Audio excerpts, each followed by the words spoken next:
Olá, ouvintes da Rádio Noroeste, eu sou Gustavo Tenório Cunha, médico, sanitarista, professor do Departamento de Saúde Coletiva da Faculdade de Medicina da Unicamp. Eu quero conversar com vocês sobre um fenômeno recente que eu tenho certeza que todos ouviram falar. É o tal do tratamento precoce para a Covid-19. Mas, neste primeiro bloco, quero responder uma pergunta que parece muito simples. Como saber se um remédio funciona de verdade? Quando uma doença tem letalidade alta, ou seja, leva à morte todos ou quase todos que adoecem, sempre é mais fácil de ver o efeito de um tratamento. Quando não havia cirurgias para apendicite, quase todo mundo que tinha apendicite morria. Hoje, quando a cirurgia é feita no tempo certo, praticamente ninguém morre de apendicite. O tratamento é tão eficaz que não deixa dúvidas. Antes da vacina de poliomielite, muitas crianças morriam ou ficavam com sequelas. Depois da vacina, eliminamos a poliomielite. Nestas situações, o efeito da intervenção é fácil de ver e é inquestionável. No entanto, muitas doenças são de evolução lenta e outras doenças causam morte de uma parte pequena das pessoas adoecidas. Os efeitos danosos do cigarro, por exemplo, demoraram muito tempo para serem percebidos. O efeito danoso do cigarro é lento, leva décadas para aparecer. Para enxergar isto, é preciso acompanhar grupos semelhantes de fumantes e de não fumantes durante décadas. Isto foi feito pela primeira vez estudando os médicos ingleses.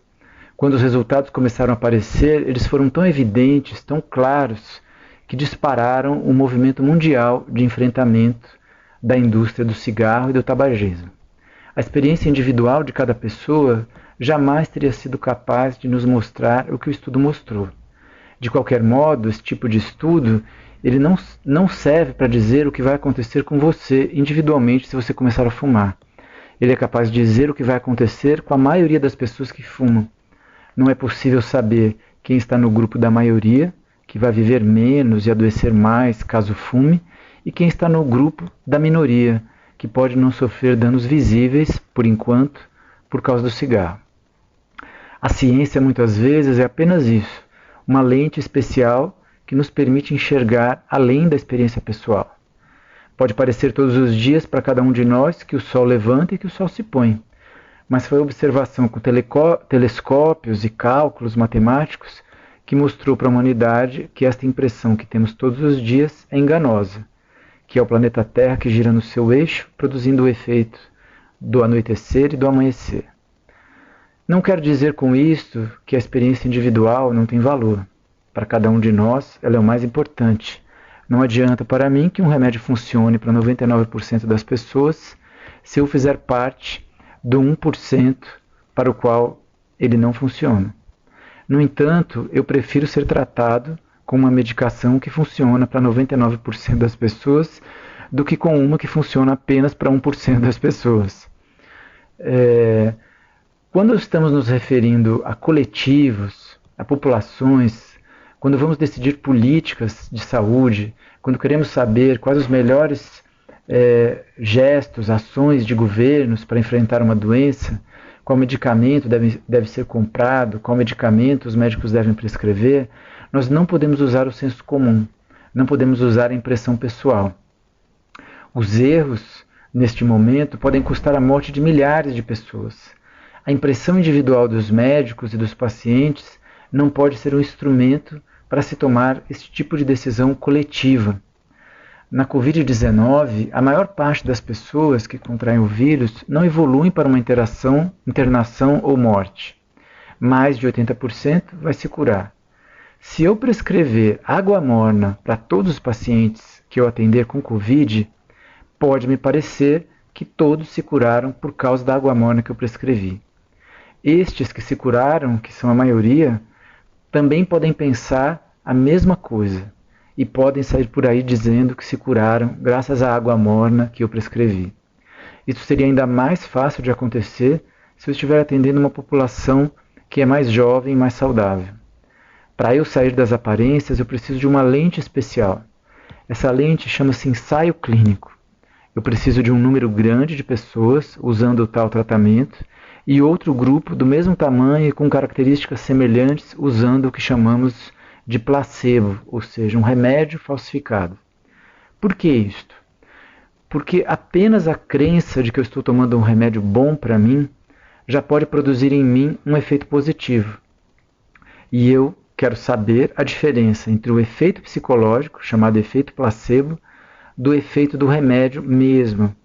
Nesse tipo de estudo, nenhum dos participantes sabe se tomou o remédio verdadeiro ou falso. Depois de algum tempo, a gente compara quantos morreram no grupo que fez o tratamento precoce e quantos morreram no grupo que não fez o tratamento precoce. Até agora, todos os estudos deste tipo demonstraram que não tem nenhum tratamento precoce capaz de impedir que uma pessoa morra de Covid. Ao contrário, o que vimos foram pessoas intoxicadas com efeitos colaterais, pessoas que demoraram a procurar o hospital porque acreditavam estar protegidas com o tratamento precoce e pessoas que desprezaram as medidas de isolamento porque confiaram que havia um tratamento para a Covid-19. Mesmo com tudo que eu disse para vocês, existe muita propaganda de maus médicos a favor do tratamento precoce. Existem estudos falsificados ou mal feitos circulando nas redes sociais. E existem políticos criminosos que usam o tratamento precoce para esconder sua falta de ação no enfrentamento da pandemia. Como separar o joio do trigo? Em primeiro lugar, podemos descartar todos os médicos que argumentam em nome da sua experiência pessoal. A experiência pessoal do médico é importante, mas não garante nenhuma conclusão para fora do seu pequeno mundo. Qualquer um que use este argumento sem ressalvas para doenças de difícil avaliação, você já pode desconfiar. Isto vale para a Covid, isto vale para outras doenças.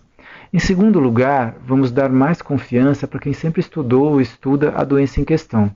No caso da Covid, são os infectologistas, epidemiologistas e virologistas. A Sociedade Brasileira de Infectologia, por exemplo, tem sido clara e categórica no posicionamento contrário aos tratamentos precoces para a Covid. Seus boletins seguem a opinião bem fundamentada de todos os infectologistas do mundo. Em geral, ninguém procura um dermatologista quando está com a perna quebrada e nem pede ao cirurgião para tratar um problema de saúde mental. Por que deveríamos desconsiderar, no meio de uma pandemia, a sabedoria acumulada dos infectologistas? Isto significa dizer que os especialistas sempre têm a verdade? Não. Em ciência, a verdade é o que os nossos estudos e as nossas lentes nos dizem hoje. Pode não ser a verdade de amanhã. É interessante dizer que na epidemia de H1N1, os infectologistas defenderam o uso do medicamento Tamiflu, cujo nome genérico é oseltamivir. Com o tempo, os estudos mostraram que ele não era eficaz e esta indicação foi questionada. Mas mesmo assim, confiar mais em quem estuda e pesquisa um tema é mais seguro do que confiar em quem pegou o bonde andando e quer sentar na janelinha. Por último, o argumento que aparece com doenças novas com muita frequência é dizer que um tal remédio demonstrou resultados in vitro, ou seja, dentro do laboratório. É muito comum um medicamento funcionar bem no laboratório e funcionar mal nos seres vivos ou nas pessoas. Um estudo em laboratório com células ou com ratinhos só serve para indicar que outros estudos devem ser feitos. Não serve para dizer que o medicamento vai funcionar. Isso também vale para vacinas. No próximo bloco, vamos conversar um pouco sobre por que os médicos brasileiros são os únicos do planeta que ainda acreditam e prescrevem tratamento precoce para a Covid. Até a próxima.